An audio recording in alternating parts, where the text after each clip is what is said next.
All right. Welcome to the Token CEO podcast. It is Tuesday, May 3rd. No, it's not. Do I have to start over? Sorry. No, you had it right. It was me. Okay. It's Thursday, May 13th. We should leave that in. Okay, sure. All right. Let's start over. Sorry. All right. Welcome to the Token CEO podcast. It is Thursday, May 13th. This is episode 153 of our show. We are presented by Sports Research. I'm sitting in an office right now. I have vowed to myself that I'm going to go for a run today. So shout out to everybody in the run club. What I love about Sports Research is that Sports Research has my back. I actually had this awesome girl on Instagram yesterday showing how she got a free stick of Sweet Sweat because she put in code NRC at sportsresearch.com. But what I mean by Sports Research having my back is they've got vitamins, they've got collagen, they've got an at-home workout kit. This stuff works for UFC fighters and NFL players. It also works for lowly CEOs and great runners and women on the internet. If you go to sportsresearch.com and use code NRC, you can get a free stick of Sweet Sweat. What Sweet Sweat does is it helps you target your troubled areas. It enables you to rub a little sweet smelling something on them. It improves circulation, it aids in recovery, and it leaves you dripping in sweat. Who doesn't want to be dripping in sweat? I actually love to sweat. I never sweat enough. Love it. It's great. It's a great feeling. Anyways, if you're not into sweating or you're not into a free stick of Sweet Sweat, you can go to sportsresearch.com and use code TOKEN for 30% off your order. We have an awesome episode today. We've got Shelly Bell joining us. Shelly is the CEO of Black Girl Ventures. She's got an awesome personal story. She was fired from her job at 34. She was a teen mom. She took all of the things that were happening in her life and all of the things she observed in the women around her, and she created a venture fund that helps support women of color in their efforts to create, run, and be successful in their own businesses.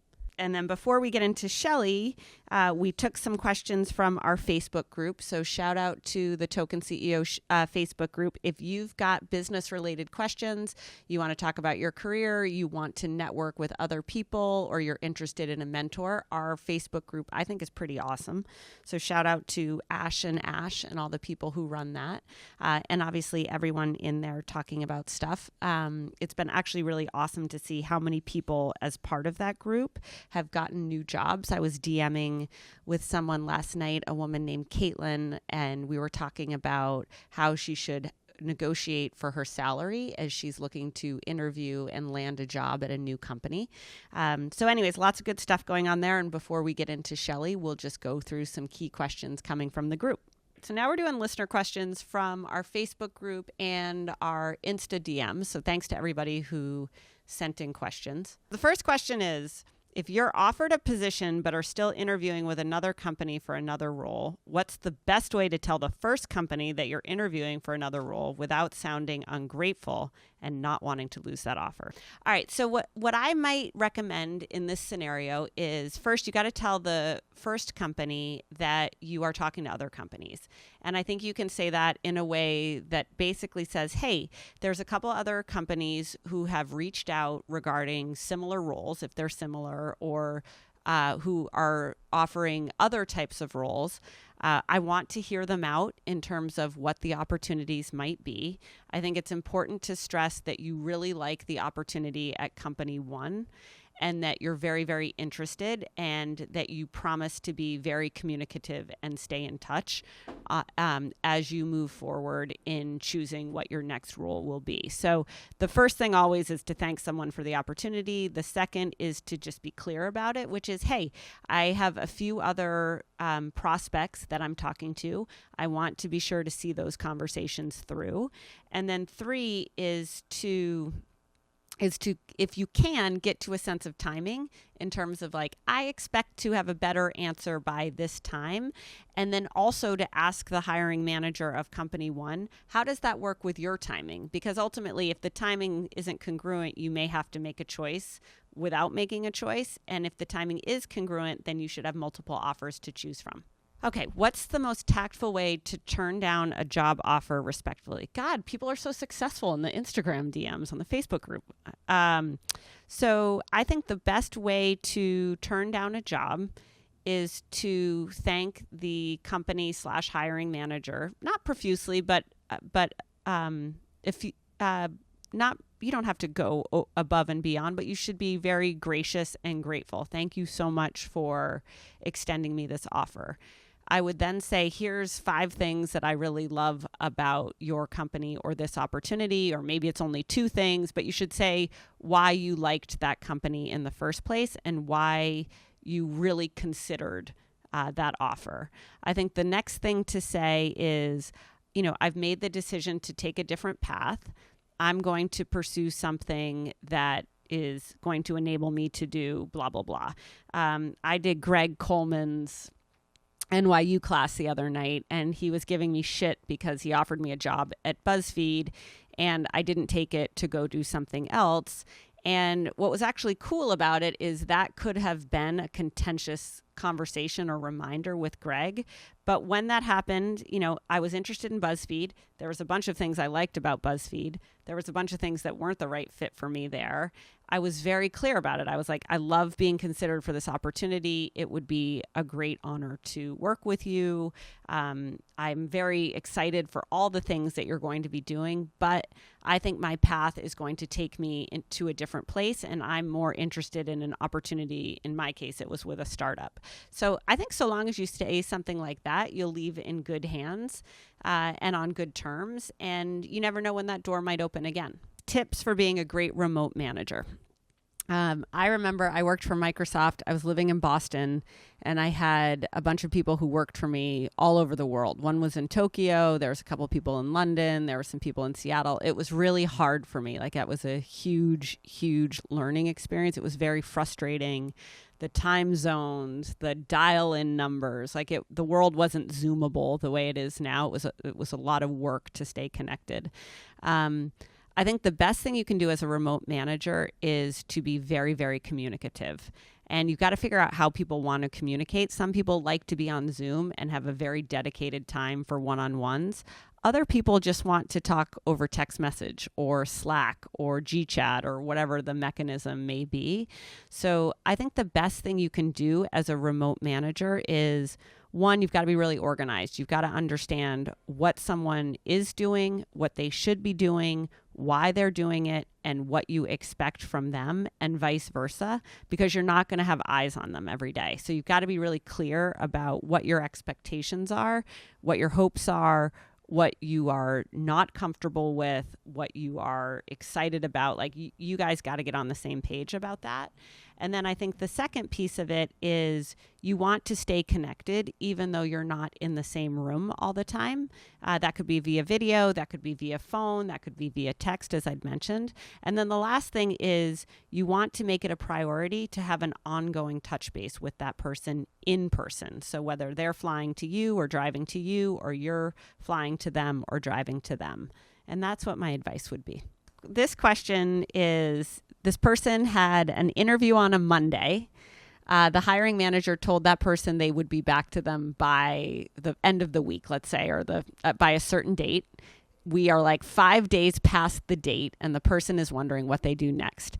This happens all the time. I have one of these. I told somebody I would get back to them last Monday. It's Wednesday. I still haven't gotten back to them. So the first thing is, just because a hiring manager hasn't gotten back to you or someone hasn't gotten back to you doesn't necessarily mean that they're not interested in you. It just means that they have a lot going on. I think the second thing is, you want to think about when and how to reach out. You don't want to be overbearing. You don't want to be forgotten about. So I think it's a balance of, hey, if it's been a week and a half, it's totally cool to write that person and say, hey, you'd mentioned I would hear from you. I just wanted to check in. I was thinking more about blah, blah, blah, and here's 2 other ideas for your business. Look forward to hearing from you soon. You can't be afraid to follow up. I mean, we had Rear Admiral on here. I think Rear Admiral wrote Dave about having a job here for like 7 years. So that's a little bit of an extreme example, but not being afraid to follow up is really important. being cognizant that the person you are reaching out to may have a lot of other things going on, that's also important. And then finally, your time is your time, your career is your career. So at some point, if you get sick of waiting, then you should move on. And only you can make the determination of how much you want that job or how much you're interested in doing that particular thing or working in that particular place. And you may want to keep trying and you may not want to keep trying. And that's your choice and that's their loss if they didn't have their shit together to get back to you. Okay, so I came home the other day and Tuca and Beef were going bananas. Like Beef is like drooling everywhere. Tuca has like a very high-pitched bark. It's not the best bark for a large dog. It's actually very off-brand. But anyways, he's barking like crazy. Beef is drooling everywhere because there's a guy in my driveway delivering 2 huge boxes. The 2 boxes were from Lightboxer. Lightboxer, I just set it up myself. It's awesome. It's basically an at-home boxing workout. It's fueled by music. It's got a super easy to use display. It's not hard to set up. I used to box at a boxing gym in New York with my friend Rika. It was amazing, but it was like dirty and it was intimidating and I didn't really know what I was doing and no one bothered to explain it. The awesome thing about Lightboxer is you can get a killer boxing workout. You can do it in the comfort of your own home. They've got great music. They've got my guy Justin Bieber on there, which I love. And it tells you where and how to punch, which enables you to get a better workout and a better overall experience from using your Lightboxer. So go to lightboxer.com, use code TOKEN, and you get $100 off your order. It's an awesome at-home workout kit. All right, Shelly Bell here on the Token CEO podcast. You are amazing. I think your life story is fascinating, and I think what you're doing is obviously so important. But give us the Shelly story. Give us the 101. Okay. Oh my goodness. So thank you for having me. I've lived a lot of lives. I was a K through 12 teacher for a while. I'm a computer scientist. I worked at the patent and trademark office for a little bit. I sold vacuum cleaners in college. At one point I called myself a private eye. I've just done a lot. Nothing you have not done. There you go. And so actually selling vacuum cleaners is probably some of the most valuable experience that I've had, because you have to walk up to someone's door, get them to let you in their house to show you something they already own, right? And so the power of that actually prepared me for fundraising, I would say. Yep.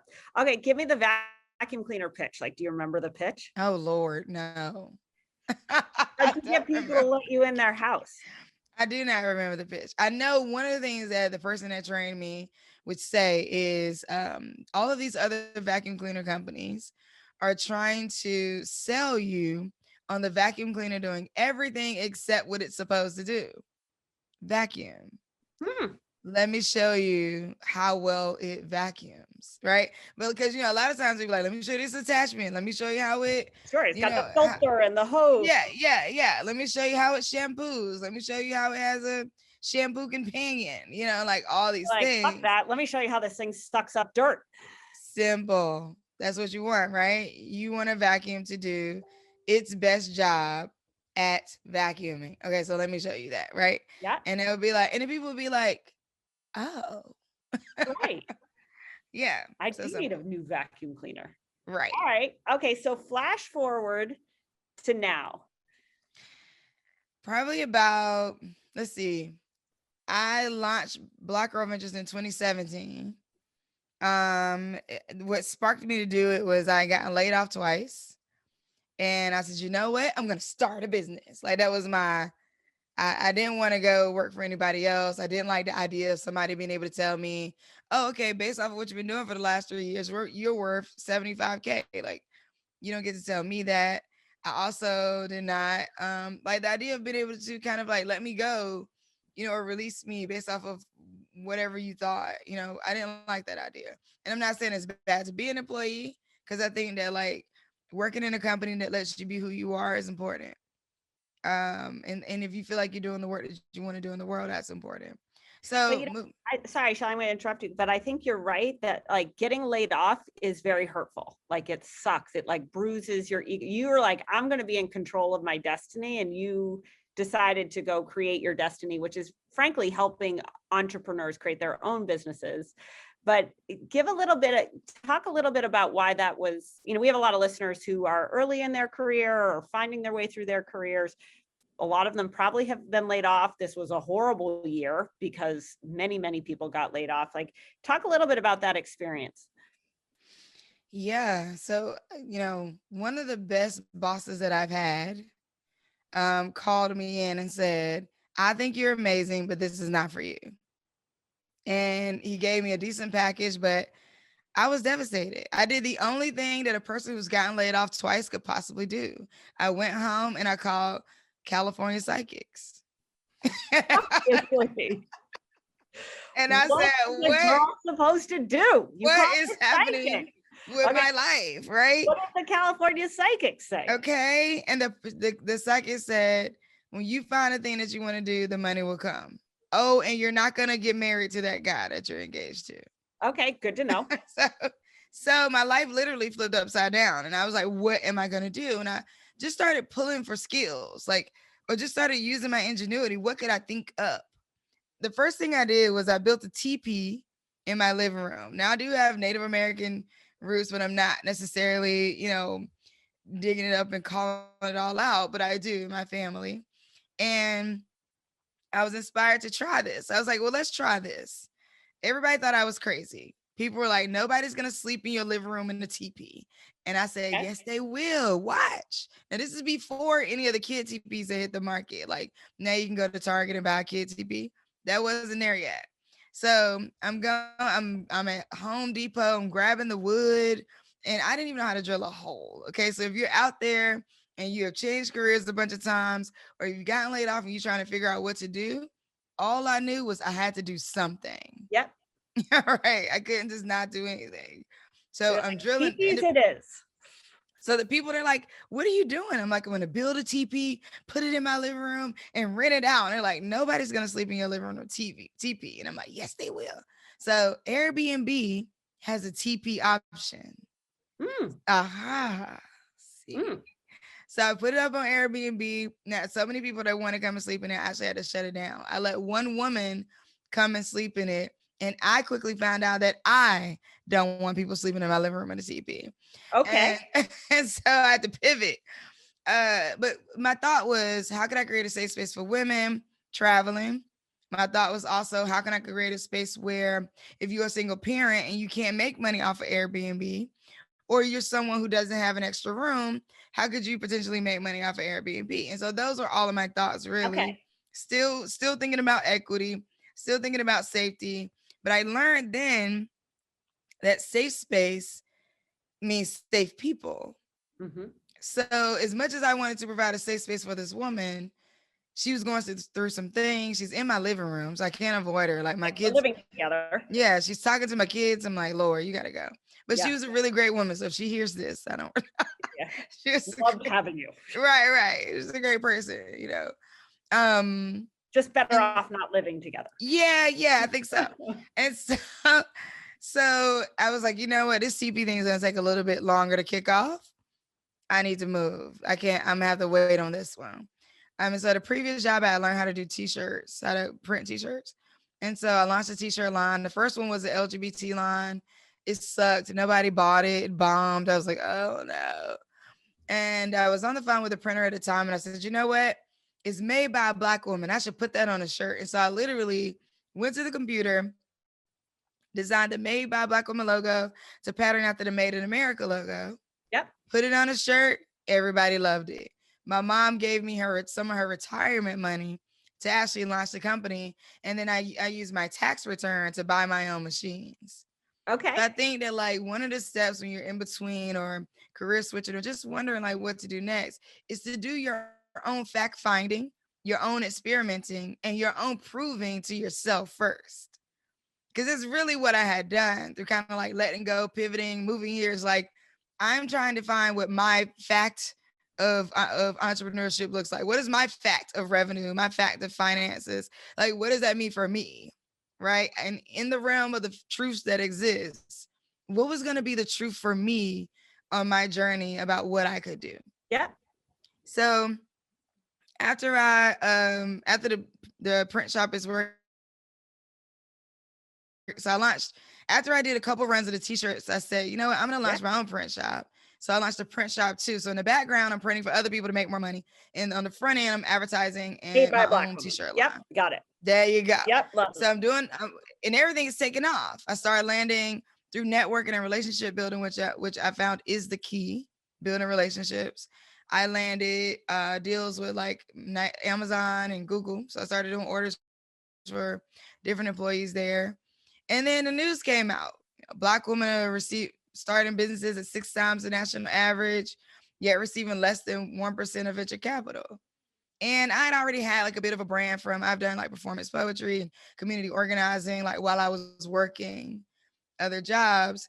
And so I was like, hey, well, let's just pull some people together, throw some money in a hat and give it away.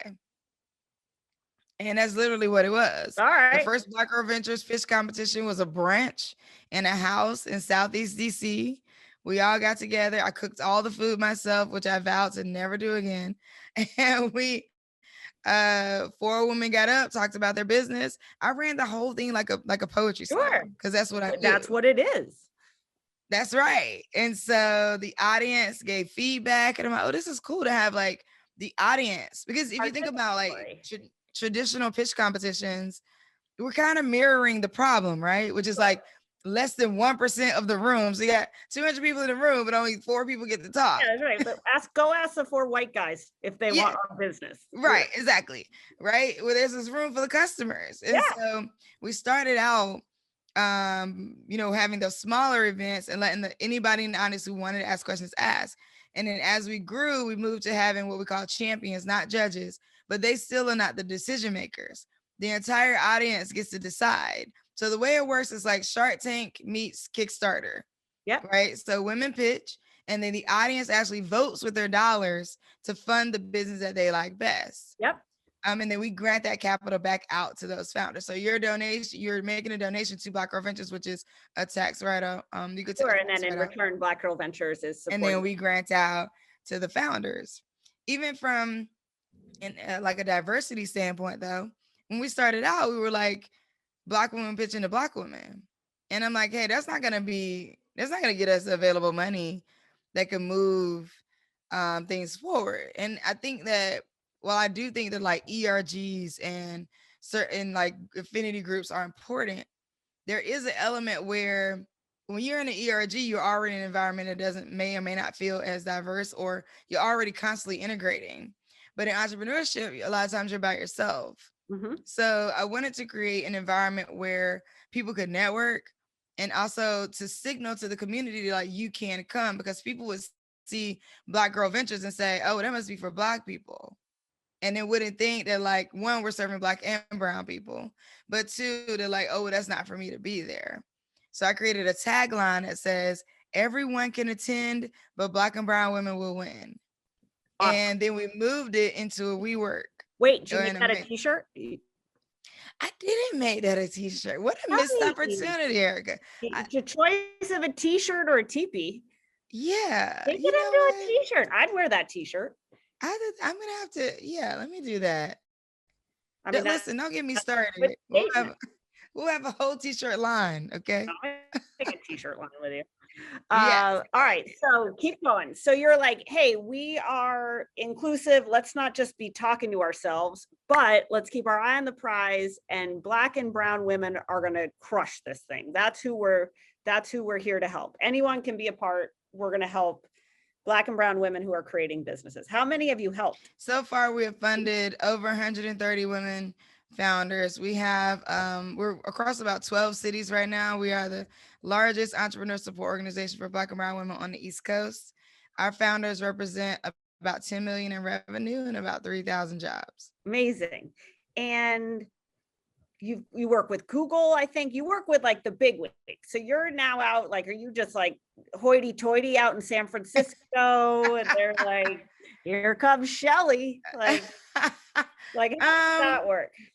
I mean, so we work with Nike, we work with Kroger, we work with Visa, we work with we don't work with Google as much as we used to, but we do work with Google. Um right now our Nike engagement is probably the biggest and our Visa engagement. So we're helping Nike, Visa, Kroger, but also we work with like Jane Walker by Johnny Walker. So we work with them for New York. We also we've worked with like Diageo. We've worked with, so there's some really great brands. Warby Parker, which is one of my favorite teams to work with. And honestly, it's just been being very authentic, and they have really just opened up and allowed me the space to do what I'm doing for my community and been a partner with that. And so, so Shelly, when you're working with Nike or you're working with Jane Walker, or you're working with Warby Parker, are they interested in particular types of women or particular types of entrepreneurs or particular sectors? Are they like, Shelly, you're an awesome cause, we want to help Black and brown women, here's some cash? Like, how does that work? Yeah, great question. It's a little bit of both depending on who the sponsor or partners that come to us. But I would say for Nike in particular, we ran a pitch competition tournament. So we have multiple engagements with them because my strategy is always to like embed myself within a company and then kind of stretch out. So I usually work with different arms of a company. So on their foundation side, we're focused on a 9-month fellowship in Chicago that helps move women from not just being business owners, but business leaders. Because the power of what it means to move the needle locally means that we need other voices at the table. And so helping women understand like how they navigate and how to help other women navigate was important there. We also are doing murals across 3 cities to lament and showcase and bring out, also helping with the resurgence of artists and helping bring out the idea of like what it means to be a Black woman entrepreneur, right? And like putting like I love the story of Madam C.J. Walker, and I'm so grateful for her and what she has done, in the past, which is, breeds people like me. At the same time, I also want people like me to be a part of history, right? And like really take that place. So we're gonna use these murals to communicate that. And then with the business side, we did a couple engagements where we had the tournament style pitch competition where we had 8 women go through several rounds of pitching, where we had elimination. We brought in like some amazing folks to be the champions. Renee Montgomery, who's the co-owner of the Atlanta Dream. Melanie Harris was the VP of development at Nike, and they came in and they judged. They were the champions. I'll say they didn't judge. And then we opened it up to audience vote. So saying all that to say, briefly, to be a part of Black Girl Ventures in the pitch competition, you have to be at least a year in business and you have to be revenue generating. Okay. And we're in terms of our communities, we're open to people being a part of the community. But if you're pitching, you're at least a year in business and you are revenue generating. That's a business company. That's right. That's right. And for the partners, for Nike, we did people in sports and health, wellness, and tech.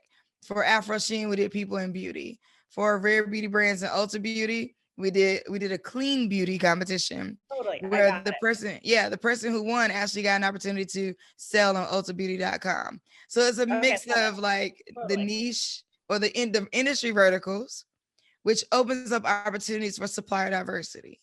Yep, totally makes sense. I love that. Okay, so Shelly, one, how do I find like the 20-year-old version of you to do this show with me? How do I find that woman?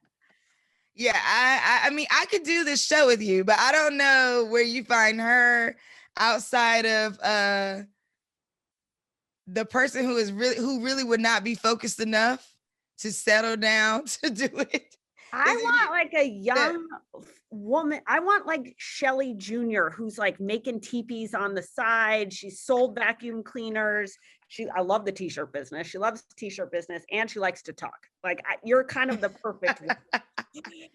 I'll keep a lookout and I'll let you know if I find someone, maybe our maybe my chief of staff could be that, but I will So keep not much you work. posted. All right. Wait. So Shelly, so before I let you go on this, because I love what you're doing, because I think that what's so interesting is that you clearly are a woman who's not defined by anything, nor limited, nor you do not let yourself be limited. I think one of the biggest lessons that can apply to anyone is like, shit, you get laid off, your world's crashing around you, you don't feel good. You know what? It's okay to be weird. It's okay to come up with a harebrained idea of like, hey, I'm going to let strangers live in my house with my kids in a teepee that I built myself, and I don't know how to build teepees. Like, there's an ingenuity and magic to you that I think everybody has inside of them, and they could bring to life. I think the second thing that's awesome about you is that, you're to your point, you're a computer scientist, you're an entrepreneur, you're an investor, you are a personality, you are a theater rat, right? With all these things, you got to amalgamate all of those. Those are great skills to go apply to the money business. Like, I think one of the things that's so hard for women sometimes is that you get intimidated to touch money, be involved in investing. I would be like, I know nothing about investing. I'm not qualified to know anything about investing. And you're like, if you've sold vacuum cleaners, you could be good at investing. Like, it's the core skill. So I think that's something for everyone. And then I think the third piece is, one of the things I hate about the world right now is it's almost getting so much smaller and so insular. And what I love about what you're doing is you're like, hey, let's just not talk to one another. Let's keep our focus on helping, less than 1% of venture money going to women who are Black or brown is pathetic. Like, that's just pathetic. But you're like, hey, it takes a village. So anybody's welcome. Guys are welcome. White people are welcome. You can be any color, any creed, whatever. Like, you got money and you want to put it to a woman, like, let's go. Like, so I think that that's also really important, is that you can have a message that is about an inclusive message while still supporting something exclusively. And I think a lot of people get tripped up and lost there because they're like, "Ooh, am I inclusive or am I exclusive?" And I think you can be both. I love that. What's next for you? World domination. Love it. Let's go. Yeah, but I am so we're looking at going global. We're looking at going global. We're looking at just more expansion. We're looking at more partners, multi-year partners. Like, we're looking for my goal this year was just to raise 10 million. Like, that was my goal this year. And so I'm working toward that right now, but that I'm getting there, and I'm still moving toward that goal. We want like multi-year sustainability for Black Girl Ventures, because the more sustainable we are, we believe the more sustainable communities are. Like, my vision is big. Yeah. I built a tech platform to handle the voting and the donating, and I want to expand that platform to be used by multiple incubators and accelerators across the world, to be able to also figure another way to get capital to their founders as well. You know what else I think is cool, which this is like a whole different conversation for a different day, but one of the things that I'm noticing, so we have a podcast here, $1 Million Worth of Game. I don't know if you know Wallow and Gilly, but like, they're awesome. Okay. They're my favorite podcast here. And they're two Black men from Philly, and getting mainstream brands who are all saying, we want to help the Black community. We want to help the Black community. We want to help the Black community. But when it comes down to it, they're like, but we don't know how, and we don't know what to say, and we don't know how to engage, or we don't know the right language. Like, and it's really interesting. What I love about our partnership with Wallow and Gilly is that, like, they're bringing stuff to our world. We're bringing stuff to their world. It's just like this whole mashup of weird people. But I also really love that what you're doing is making it easy and fun and empowering and clear on, like, this is how you engage to help. And I think that that's just really unique. And I don't think there's enough people doing that. And I think if more people were like you, which clearly is not going to happen, it would bridge this divide in a way where you would get to 5%, or 7% or 10% or 50% in terms of investing and brands being able to participate, being comfortable doing so, All right. So Shelly, I know I only have 3 minutes with you. Give us where we find you, how we get to you. How do people support Black Girl Ventures? Like give us the vacuum cleaner pitch on that. Yeah. So, Black Girl Ventures focuses on community capacity and capital for Black and brown women founders. You can find us at www.blackgirlventures.org, at Black Girl Ventures on Instagram, at B Girl Ventures on Twitter. And you can follow me at I am Shelly Bell everywhere. All right, Shelly Bell, thank you so much. I'm going to follow up with you. I'm going to come. I look forward to it. Slams. All right. All right, girl. All right. Have a great day. So before I let you go, we always do our one fucking good thing. One fucking good thing is brought to you by High Noon. We love High Noon. They've got a bunch of new tropical flavors. So if you have had it or are satiated with the peach and the pineapple and the black cherry, you can try a whole host of new flavors, including mango, which is my favorite. High Noon is 100 calories. It tastes great. It's real juice, vodka, and a little bit of seltzer water. Perfect combination. So if you're looking for a great drink this spring, you want to celebrate the weekend coming up, get a High Noon, try the new tropical flavors. You can get them in a 4-pack or an 8-pack, and think about what your one fucking good thing is. We're going to kick it to Jeff and Eddie for our one fucking good thing. All right, it's just me. It's just Jeff. Eddie is the busiest man. Eddie's the busiest man alive in the world. But my one fucking good thing of the week is the Dozen Trivia Tournament finally started, albeit with a little chaos, because after weeks and months of prep and fine-tooth comb perfecting everything, I did screw up the first match. But now it means people get an extra match. We'll have another one now with Dave, Eddie, who's not here, and Clem. But otherwise, it is a very good thing because I feel like everyone at the company is now involved with trivia, and I'm happy to see that because now this is kind of like everybody's thing. Trivia is my thing, but I now think when you think about trivia and Barstool, you think about everyone. Chicago guys, Brandon, PFT, Fran, doesn't matter who it is. It's like the company show, and I think that's pretty damn cool. So I'm very excited that it's finally going, and people are enjoying it, and there's so many more matches to come, weeks more matches to come. You can find the Dozen every night live and on demand when it's over, 7, 6 Central, YouTube, Twitter, Facebook, and most importantly, BarstoolSports.com. You can find it all there. So that's it for today's episode. Huge thanks to Shelly for joining us. And as always, a thank you to everybody in the Facebook group for offering us questions and giving us thoughts. If you haven't already, subscribe to the podcast, leave us a rating or give us a review. I'm at EKA Nardini. Token CEO is on TikTok, LinkedIn, and YouTube. And we'll see you back here on Tuesday.